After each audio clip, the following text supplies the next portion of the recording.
très nombreux à nous suivre sur www.bottestv.com. Fidèles internautes, bonjour. Bienvenue dans cette émission Botte Sport. Botte Sport, une émission sportive qui vous parle et vous informe de tout ce qui concerne les sports en RDC. Le loto de la Maramouya Léopard, émission de loto spécialisée en Maramouya Italie Léopard, où ils allaient l'équipe nationale Yambo Canabiso. Toujours bien à solo. Si aujourd'hui, nos Léopards de la RDC ont la chance de se qualifier dans les éliminatoires de la Coupe du Monde de Russie 2018, tu éviter est-ce que les lots chance les alliés pour la biso de se qualifier. Match au total y monter mais un match à Tunisie retour tu beta awa na Kinshasa na stade de Marty où et ça là y to ça la nil début partout contre ba Tunisien. Le lot match ya le lot to beta na Libye au Libye azara na 3 points à Pamba. Donc biso tozo là vraiment toujours disputer ma place en Tunisie et ça moi matata mingi mais to mega vraiment koyeba lelo soki ba congolais ba pesi chance nini ba congolais ba lobby nini pour na match ya lelo pour to sentir penza ambiance ça vraiment ndenge za la rater na ba match nyonso tika na rappeler bino parcours ya équipe oyo mibale na kati ya éliminatoire ya Coupe du Monde Russie 2018 Libye a betaki match ya liboso contre République démocratique du Congo ezali le 8 octobre 2016 et score ezaki 4 buts à 0 à faveur de la RDC. On a eu la première journée à Libye. Et puis deuxième journée, on a eu contre Tunisie. On a eu la Libye, la Libye parce que le match à Libye, nous avons eu Libanda parce que il y a un problème d'instabilité socio-politique. Au fur et à mesure, il y a instabiliser l'Italie politique. Il y a un match à Libanda. Match Nami Balé a bétaillé contre Tunisie, Libye a polayi 1-0 contre Tunisie, Wana Yende à Mari Tunisie. C'est le 11 novembre 2016. Et puis troisième journée à Libye, Ezagi Nakati a Guinée le 31 août 2017, où Libye a polayi 3 buts à 2 contre Guinée. On a troisième journée Naé, Nakati éliminatoire Coupe du Monde Russie 2018.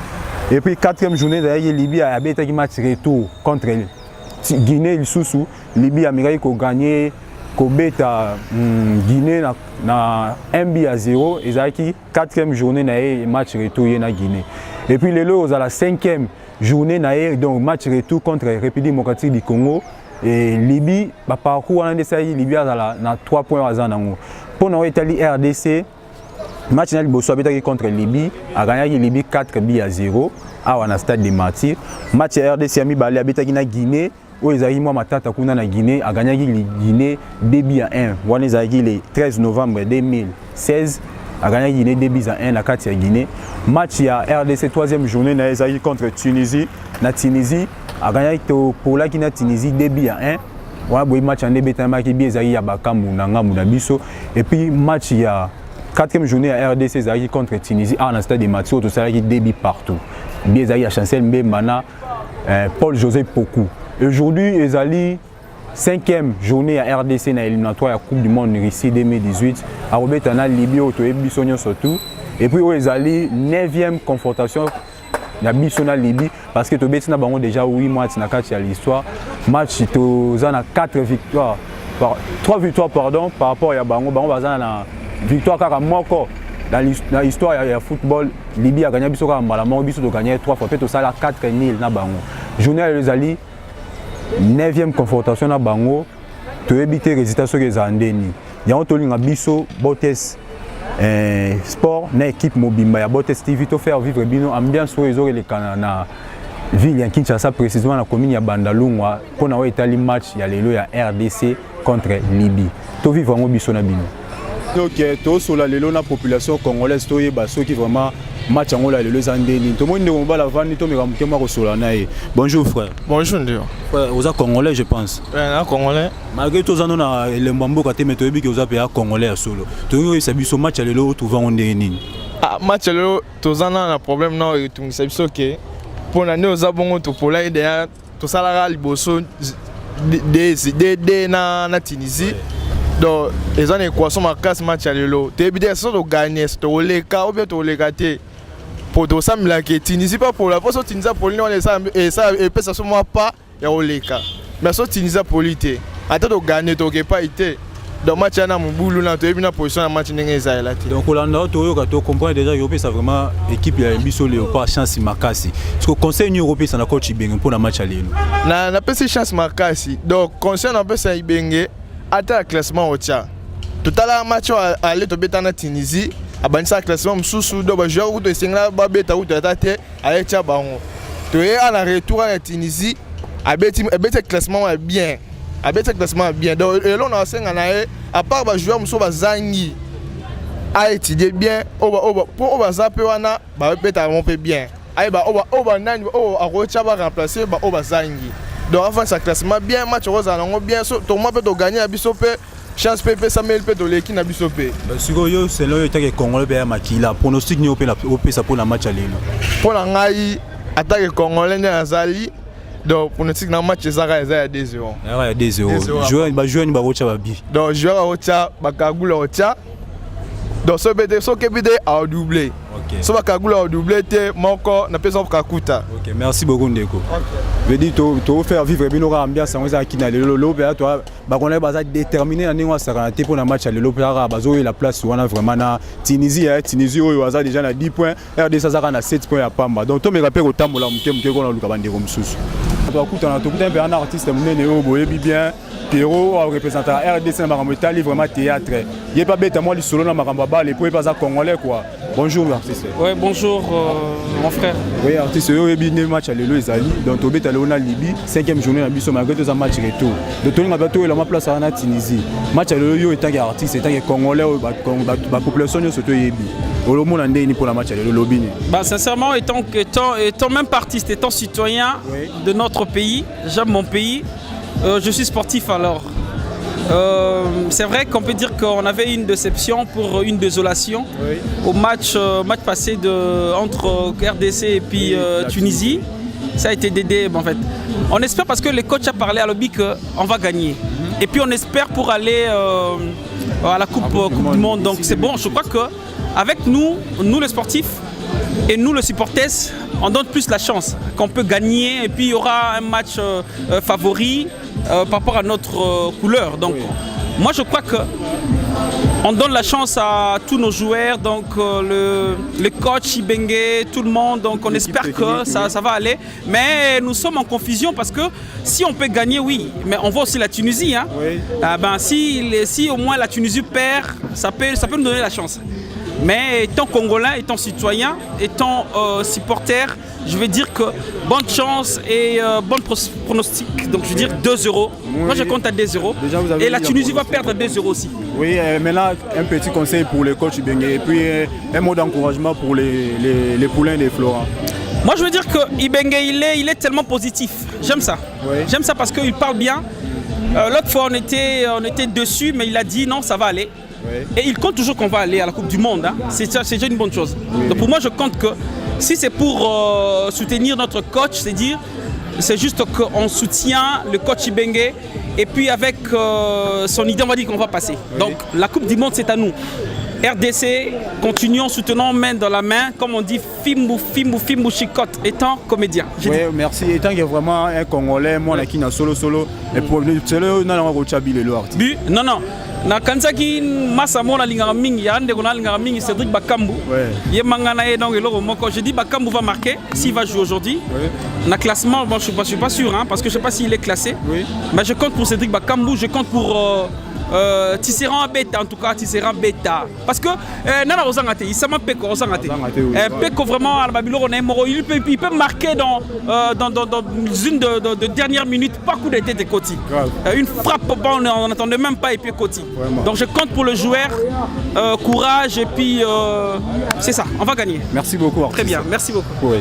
To Koti pe sika makambango esale maveli to Koti pe na monde de sport to Koti pe écran moi munene bato batala match yango donc to Koti pe sika ba congolais ba kinwa solo basangani pona ba soutenir Léopard ezobeta lelo to meka pe ko solo na frère na biso avandi à moi muke pour tout na pe quelques questions concernant les matchs quoi. Bonjour. Bonjour mon frère. Je pense que vous êtes au courant d'un match entre le Léopard de la RDC et les Chevaliers de la Méditerranée et Libye quoi. Maintenant nous voulons juste savoir est-ce que les Maramone c'est le éviter aux analystes sportifs, aux entraîneurs, mais tant que qui n'aura congolais à l'Ingarambo en ami, pour tout le monde peut avoir la petite couleur à Mboka. Les Maramone aux hommes ont tous la chance de se qualifier dans la Coupe du Monde d'ici 2018. Bon, c'est vrai, ça te dit que destin na biso eza vraiment sur na maboko na biso te. Tomo dépendre beaucoup plus pe na ba résultat ya ba tunisien. Mais bon, comme il y a encore des 2 matchs à jouer, donc l'espoir est permis quoi. L'espoir est en nous. Tout le monde a mabal et nyos e coma. Tout le monde a Côte d'Ivoire à la dernière journée, Cameroun et Égypte, qu'on a compliqué, c'est vrai que Côte d'Ivoire a accueilli quoi. Donc espoir, on garde encore espoir. Espoir là-bas, les nyos peut y avoir espoir donc c'est-à-dire les mathématiques, tout peut arriver. Exactement. Ouais, maintenant un mot de motivation pour le coach Bengue et toute l'équipe. Bon, je pense que et les coachs et les joueurs savent déjà ce qu'ils doivent faire. Hein. Nous, on est là, on les soutient, mais la pression ou la charge est beaucoup plus dans l'épaule, il y a des joueurs et un coach. Mais pour aujourd'hui, nous sommes optimistes. La victoire sera de notre. En tout cas, on est optimiste. Voilà. C'est ce que je peux un peu dire.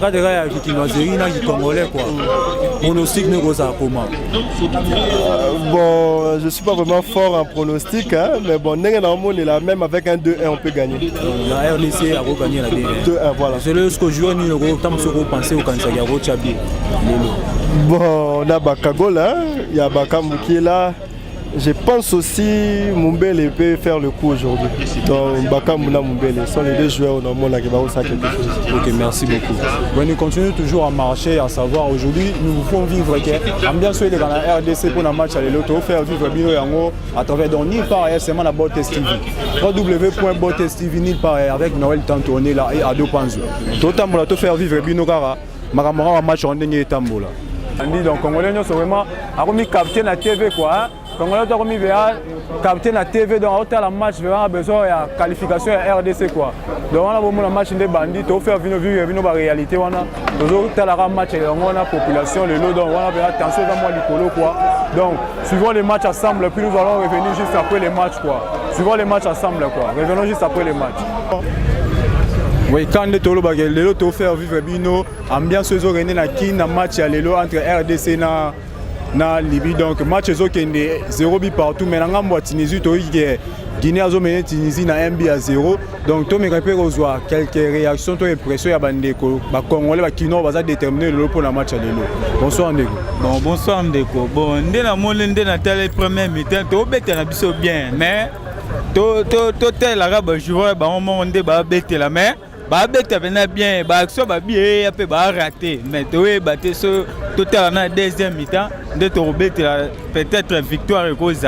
Bon siko tant que congolais ka kinois ndé munya lira ya première mi-temps ndenge ki ali la première mi-temps bena fato gagner bena match ndé za ki bena première mi-temps fato gagner pour to rater fort ba ke bano fara na gardien a raté babi. Bon selon les premières mi-temps ki match on retrouve en victoire et victoire et réalité au gagner ngane na monde la monde match victoire et réalité au gagner. Vraiment merci beaucoup.